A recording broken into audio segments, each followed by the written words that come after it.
Welcome to Beyond Bite Wings, the business side of dentistry, brought to you by Edwards and Associates PC. Join us as we discuss how to build your dental practice, optimize your income, and plan for your future. This podcast is distributed with the understanding that Edwards and Associates PC is not rendering legal, accounting, or professional advice.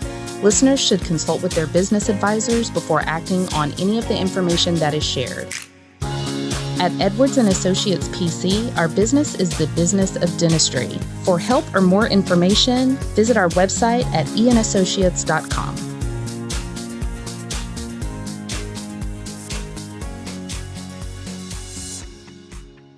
Hello and welcome to another episode of Beyond Bite Wings. And we have a special episode for you guys today. Honestly, we don't have a specific topic. We just decided we're going to do let's just say a catch-all type of an episode, and we decided to call it FAQ, frequently asked questions that we get from our clients. So we'll basically be touching upon all sorts of topics, and hopefully you guys will listen and learn something. And hopefully they'll listen and hear their question. Hopefully. Right? And be like, hey, that was me. All right. So how should we start this episode? Pick a question and we'll give our opinion. I think that's a great idea. So let's see. What's the most popular question that I get?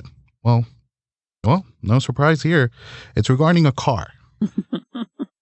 So the number one question that I get asked, especially from people that are just getting into the industry, whether it be starting a startup or becoming an associate right out of school, or buying a practice where they've saved up some money and now they're deciding, okay, I should probably buy something nicer that's going to take me from point A to B. And it's this: should I buy or lease a vehicle as a business owner? Yeah, I hear that a lot as well. And I think our standard answer is, if you're going to use that vehicle more than 50% for business, then you should buy it. If it's less than that, then leasing it is probably going to give you the lower monthly payment. And that's the thing to focus on, cash flow. And I know everybody thinks they're using their one vehicle for their one dental practice more than 50%. But the IRS doesn't think so. The IRS doesn't think so. I can guarantee you that, because I've had that conversation more times than I choose to remember. And so we know, and the IRS does acknowledge that the doctors use their vehicle for business to some degree. And I know that they're willing to accept somewhere around 25%, but not 50% or more. So if you own one dental practice, we can justify a deduction of about 25% of the operating cost of the vehicle. And probably leasing it is going to provide you a lower monthly payment. So that's the route I would go if you only own one dental practice. If you have multiple practices, really starting at 2 or more, then you can probably justify greater than 50% business use, and you would get a bigger deduction then by purchasing the vehicle. So how are you getting this additional deduction? Well, part of it plays into how far that second location is from the first location and from your house, because those all play a role in whether or not you're actually driving further or not. True. And if you are using it more than 50% for business, if you can justify that you're really using it more than 50% for business, then you'll be able to depreciate the vehicle, which provides you a lot larger deduction than just the percentage of operating expenses. I see. So that's what you meant when you were saying that the vehicle must have more than 50% business use. Yes. So if, let's say, the dentist, I bought a car, I only have one practice, well, my business use would be less than 50% at that point. So you're saying I would not be able to depreciate it. That's correct. Well, you could depreciate it, but that's not where you get your big write-off. You can't take your bonus depreciation, which is what you really meant, which is the big first-year write-off. Yeah. I see. Okay. But I think the follow-up question that we get is, but I live 50 miles from the practice, so of course I'm driving more than 50% business use. Why does that not work? Well, contrary to what some of the industry newsletters will tell you, you're driving from your house to your primary place of business is not considered business use. That's correct. That is commuting. And that's not deductible. Now, some of the newsletters in the industry will tell you, hey, if you're using your cell phone to check in with patients during that drive, that makes that business use. The IRS would not agree with that. I agree. I agree that the IRS would not agree. And then how nice of a car can we buy? The price of the vehicle, the niceness of the vehicle is irrelevant. I mean, you can buy whatever you want. I see. I think the IRS would maybe take exception, but I don't know that I've really ever seen that. I mean, if you there buy, is a luxury rule, luxury car rule, and there's an ordinary and necessary rule. So, is my $120,000 Tesla ordinary and necessary? They're going to say no, but it's not something they follow up on a lot. So I think yes, it's a rule, but it's not one that they really enforce. It's sort of like the not carrying wire cutters in your back pocket in Texas. That's still a law. It's that kind of thing. And I think another question that's similar to that is the question about the heavy SUVs. Yes. If you buy a vehicle that's got a loaded curb weight of 6,000 pounds or more, then it qualifies as a heavy SUV, and your deductions are going to be greater, provided your business usage is over 50%. It really comes all back to that. Yes. 50%. And then they ask if they should put it in the business name or the personal name. Right. And there are considerations into that. And if you're under the 50%, there is really no value in putting it in your business name, number one. And number two, your insurance is going to be much higher. You need to make sure you report it to the insurance company wherever it's titled. Because if you have it titled in the business and you don't tell the insurance company that's commercial, they are not going to pay any claims if you have a wreck or something like that. So that's a risk. Yeah, I agree. And I usually tell clients, don't put it in the business name because your insurance is going to be considered a commercial vehicle, and it's going to be probably 3 times what your normal rate would be. Now, if you're looking at a high business use percentage and it's worth the deduction, that changes. But if you're not, and most are not, then don't. Especially for the dentist. Right. If we were talking about a construction worker. Right. Salesman, different thing. Yeah. I see. All right. Yeah. So if you're an associate dentist and you're running around to 3 or 4 different practices to work, then you can get a pretty significant deduction for the use of a vehicle. Depending on your situation. If you have a tax home that you're working at primarily and you're going to an office occasionally, 2 or 3 offices several times a month, but you have one primary location you're at, it's the exact same situation. So how would you determine a primary location if, for instance, let's say it's an associate, they're going to 3 practices every week? You're going to have to look at facts and circumstances. Is the income similar? Are the hours similar? Is there really no tax home? If there's really no tax home, that mileage is going to bump up considerably. But if there's a tax home, if you're heavy on one location and your primary income source is that one location, then the IRS is going to deem that your tax home. And on top of all that, they would have to be treated as an independent contractor and not an employee. For it to matter at all. Anyway. That's right. Right. Yeah, for it to matter at all. So if you're a W-2 associate, this doesn't apply to you. Right. There's no possibility of deducting it if you're a W-2 employee. Okay. All right. Well, the other popular question that I get, and this is mostly from people that are current owners of practices, which is this: can I put my kids on payroll? Provided that the children provide a service to the practice, then yes. And it can be a janitorial service. It can be filing. It can be peeling and sticking stamps on envelopes. That's old school. I haven't heard that one in a while. Well, as opposed to licking stamps. That's true. I did update that a little bit. And they can be going to the mailbox, sorting through the mail, any service they can provide, you can compensate them for that. So yes, we do suggest that. Also, it doesn't depend on their age, but if they're very young children and they don't yet know their ABCs and can't help file or anything, they could sit for photography for use in the marketing materials for the practice, and you can pay them a modeling fee for that, as long as it's reasonable. Now, since you did bring up, employing kids that don't know their ABCs yet, where would they receive their compensation? Or how should that money be spent? Can I, as their guardian, put that back into the business? I don't believe that would really hold up as a deduction. So what we tell our clients is take that money, and as long as it's spent for the benefit of the child. Okay. So we suggest opening an account for the children or the child. Mm-hmm. If it's multiple children, one account is sufficient. Use that money for their allowance. Use that money for their clothing. Use that money for their school tuition if they're going to private school. As long as it's used for the benefit of the child, then it's okay. I see. Use it to fund an IRA for them. That's another, as long as it's for their benefit. Right. Of course. Okay. We used to recommend that to shelter that piece from tax. That's no longer really necessary. Right. But it's still a good tax saving. Sure. Or not tax saving, but savings Wealth building. mechanism. Mhm.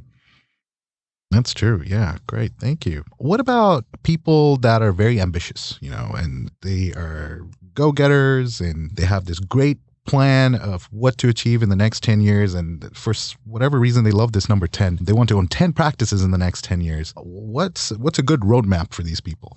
Or is it even possible? It's possible. Okay. It's difficult. I think the stress of managing multiple practices is not worth it for a lot of people. It's something that's a fairly recent trend, and by fairly recent, probably in the last 7 or 8 years, people have gone this route. They want to own multiple practices. They want to be able to sell those to a DSO someday. It's just not worth it sometimes, and I find that if a doctor buys and develops one practice and then goes on and starts a second practice, a lot of times the associate they replace themselves with can't hold up the practice. It's going to decline in production, and they're going to end up really just spreading themselves too thin. And if they get the third and fourth practice, it's a matter of trying to manage multiple practices, multiple staff. Sometimes it's just not, more often than not, it's not worth it. And I tell people, focus on one practice. You can be more profitable in one practice than you can over multiple practices. We've seen that quite a few times. Absolutely. Some people can be very profitable with multiple practices. Yes. They excel at it. It's like their thing. But it's a unique personality that can do that. It's not everybody. We see a lot of people that want to do it when they set out, and 2, 3 to 4 practices down the road, they're really burnt out. None of the practices are faring well. They are not very profitable. Sometimes the doctor's making less money than they were, and they end up selling off one by one and getting back down to that one practice. So you really need to kind of know yourself and whether that's something you want to tackle, because it's a lot of work. It is a lot of work. And it's a quality of life issue. It takes a lot of time away from the family. You find yourself working, 6 or more days a week and 10 or more hours a day. And a lot of people just don't want to invest that much time away from their family. So it's a lifestyle choice. But it can be done. It absolutely can be done. But it's few and far that can actually be successful at it. I see. What's one magic number that you would tell a startup client? Let's say, a startup client who has come to you saying, okay, I want at least 2 practices, right? And I just started mine last year, let's say mid-year. How long do I need to stay open till I decide upon opening up my second practice? I'm not sure there's just a standard answer for that. Now, if I was a bank, if I was one of the main lenders for dentists, and you asked me that question, I would tell you 2 years. 2 years. Yes. And yes, I would plan to, let's say the client is planning on achieving the second practice with finance money. So I have seen startups that did $1 million the first year. Okay, you do that, we can walk into a bank and get you a loan for the second practice right away. That's right. But that's pretty rare.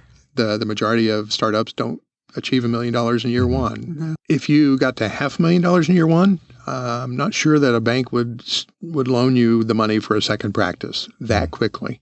So somewhere between $500,000 and $1 million, maybe around, I'm guessing, maybe around $700,000 to $750,000 the first year, maybe even $600,000. That's going to be a great first year. And you could probably get a loan for a second practice if you had a game plan, because the bank realizes you can't work both practices. I see. But when we're talking about, being able to take on the debt, will the bank allow me to take on that much debt? They will. The first 2 years. They will, provided your cash flow can support it.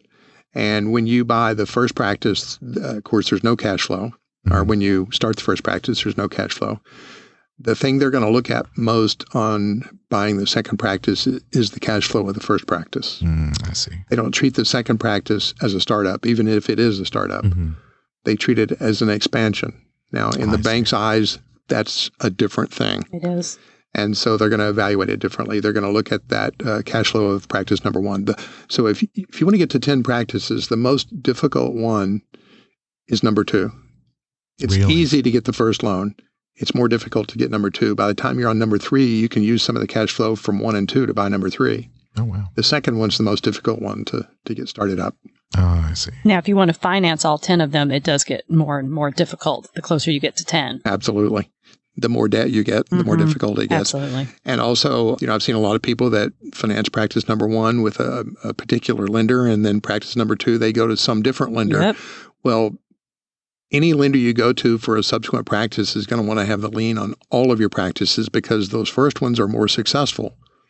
And so they're going to want, because there's less risk there. You've already been in business for a year or so. They want the lien on that. So you're probably going to have one lender that you're going to work with. And that lender can change from time to time, but it's going to be one lender, not multiple lenders, different ones for each practice. Right. Because every time you get a new loan, they're going to insist on financing all of the debt you have. So you're going to have to refinance all of your old debt to the new lender. Yeah. It can become a hassle. Yep. All right. That was some great info. Thank you so much, Robert. Now, it's a little difficult for me to actually segue into these questions because they're all over the map. But again, we are talking about an FAQ episode. So another, this is actually a funny one, question that I get is, hey, the county just sent me a letter asking for taxes for my business. Is this legit? A lot of people don't realize when they start up a business or when they buy an existing practice that they're going to owe property tax, even though they don't owe real estate. Everybody knows you owe property tax on real estate, but they're thinking, well, I don't own any real estate. My landlord, this goes to him. No, every business in Texas has to pay property tax on the personal property you have in your business. That's your dental equipment, your waiting room, your reception area furniture, your computers, your software, even the leasehold improvements. So yes, it's legitimate, and you're going to owe that. Now, the tax is based on the valuation. And so the thing that can be disputed a lot of times is the valuation that the county places on that. And if you have someone file the reports correctly, you might pay less tax. Lynn, you had some input. Well, I don't. I was just going to say that the term business personal property is very confusing. Is it business? Yes. Is it personal? Which is it? Right.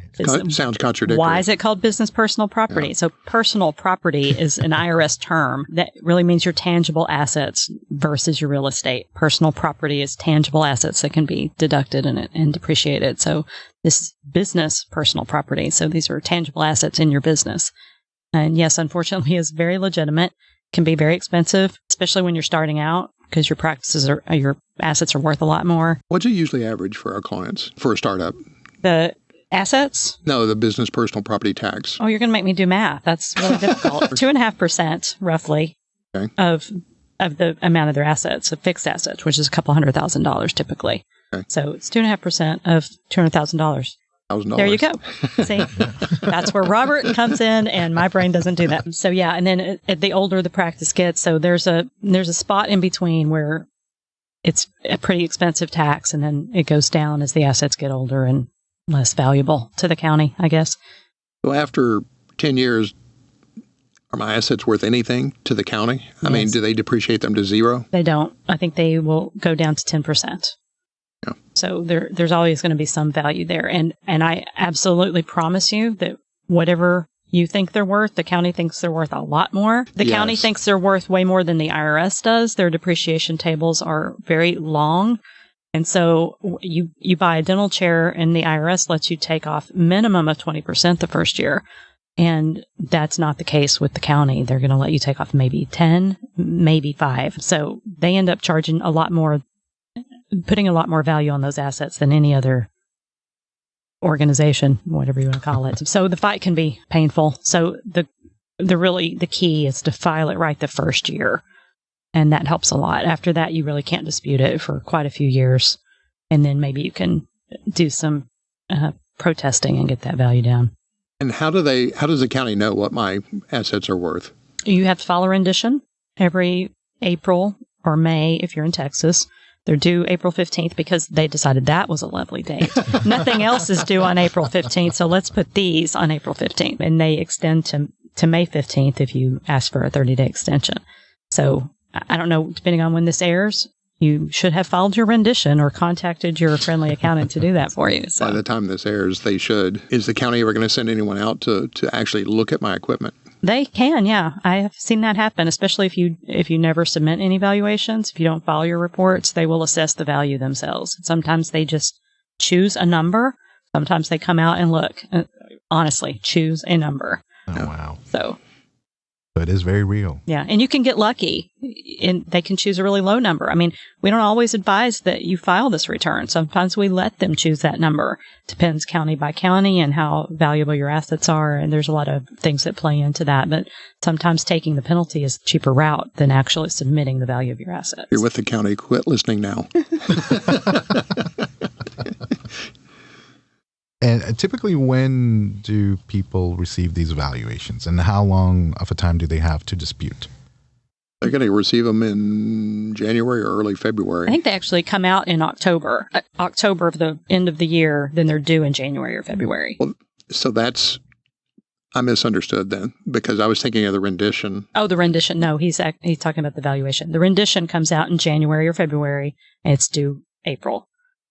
And then once you file that, and the city, county, whoever sends you back the valuation that they've agreed to, then you have how long to protest it? 30 days? Generally 30 days. It may vary. I don't think so. It will vary state to state. I don't think it varies county to county. But yeah, you generally have about 30 days. I see the protest date often being late July is typically. Yeah, and then once the protest date passes, or once you've protested and everybody's agreed to the number, then you get your actual statement that shows their final valuation and the tax you owe in October. Correct. I see. In Texas, in October. In Texas. But most of them are due. The payments in most of the states are due in January. Now, if you want that deduction for your federal income tax purposes, you need to get it paid before the end of the year. But it's not due typically till the end of January.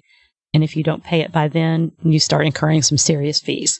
So you don't want to pay your business personal property late. Yeah, I think it's something like maybe 18%, 1.5% a month or something. It builds up pretty fast, yeah. You actually brought up an interesting point. So it says business personal property. So should I pay it out of my personal account or my business account? Pay it out of your business account. Okay. Yes. Yeah. All right, that was great. Thank you. And then I know we're almost running out of time, but I wanted to quickly touch upon one other topic, and I feel like this is quite relevant to a lot of our clients out there. It is this. I'm an existing business owner. When should I start thinking about implementing a 401k plan? As soon as you start your business. As a financial planner, I'm always talking to our clients about saving for retirement, even when they first start their practice. And there are some advantages to funding a retirement plan in the early years of your practice because you don't have any other eligible employees. Retirement plans can't discriminate, so you have to fund for eligible employees. And as your employees have been with you longer, then they become eligible to participate, and it costs you more to fund. So we switch the types of plans. But to address your question, I think by the time a practice is 2 to 3 years old, it should have a retirement plan for the employees. Now, I encourage owners to fund a retirement plan from the first year they open their practice. I see. So it doesn't necessarily have to be a 401k plan. It could be a different form of retirement. It would be a different form of plan, yes. We wouldn't start the 401k plan until we had eligible employees. I see. But we do recommend year one, you start funding your retirement. It's a great tax deduction, if nothing else, but it's a good habit to get into. If you don't put the money away, you will spend it. You've got to start putting it away and making that part of your standard habit year to year.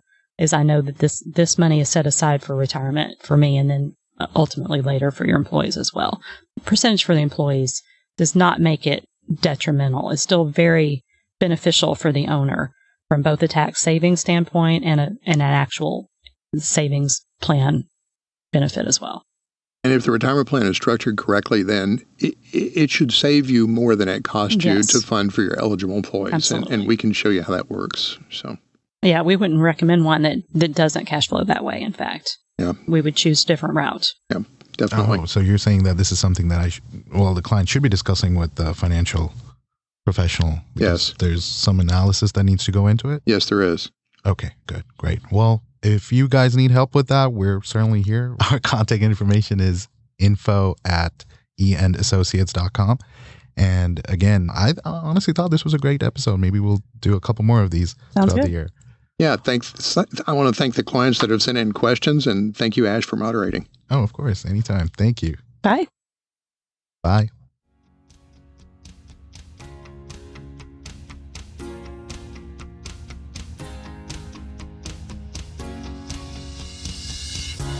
Thanks for listening today. Be sure to subscribe to Beyond Bite Wings on your favorite podcast platform.